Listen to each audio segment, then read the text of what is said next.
Thousands rallied across Indonesia as the military was deployed in the country's capital after 7 people were killed in nationwide protests. The clashes between police and protesters began in the Indonesian capital last week and they have now spread beyond Jakarta. Angry protesters in several cities set fire to regional parliament buildings, police headquarters, and damaged infrastructures in the unrest that including looting and the burning of vehicles.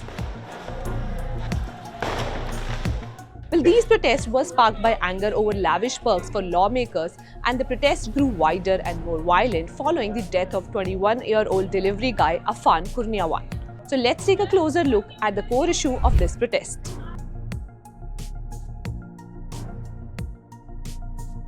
The primary trigger for the protest was the Indonesian government's decision to raise the allowance for national parliamentarians.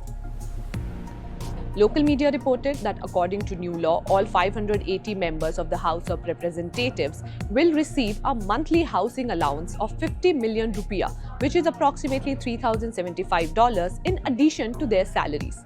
Meanwhile, everyday Indonesians are struggling because of a cost of living crisis. And the allowance, which was introduced last year, is nearly 10 times the minimum wage in Jakarta. In an attempt to quell the nationwide protest, President Prabowo Subianto announced on Sunday that several state-funded perks given to politicians would be reined in, including the size of some allowances. Ibas Yudhoyono, tapi mewakili ketua. Para pimpinan DPR menyampaikan akan dilakukan pencabutan beberapa kebijakan DPR RI termasuk besaran tunjangan anggota DPR dan juga moratorium kunjungan kerja ke luar negeri. While the move was welcomed by protesters, some suggest it doesn't go far enough. At the same time as winding back politicians' benefits, the president also ordered the military and police to take stronger action against rioters, looters and arsonists after homes of politician party members and state buildings were ransacked and set ablaze.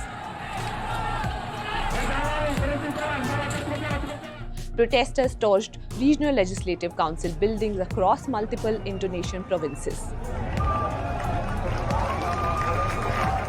In the city of Makassar, a local parliament building was set on fire, killing at least 3 people and injuring several others after people reportedly became trapped inside the burning building. Meanwhile, in Jakarta, angry mobs raided and looted luxury items from the homes of several members of the Regional Legislative Assembly who previously made unsympathetic remarks about protesters who had criticized their high salaries. The unrest prompted Subianto to cancel a visit to China, promising to monitor the situation directly and find a solution. Well, TikTok has also suspended its live streaming feature in Indonesia for the next few days. It is unclear where the protest will go from here, whether they'll continue to spiral into further violence and repression or force the government to cede more ground.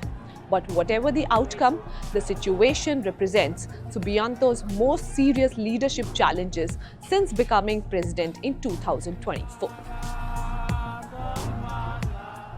Hope you liked this video, and for more such informative content, keep watching NDTV.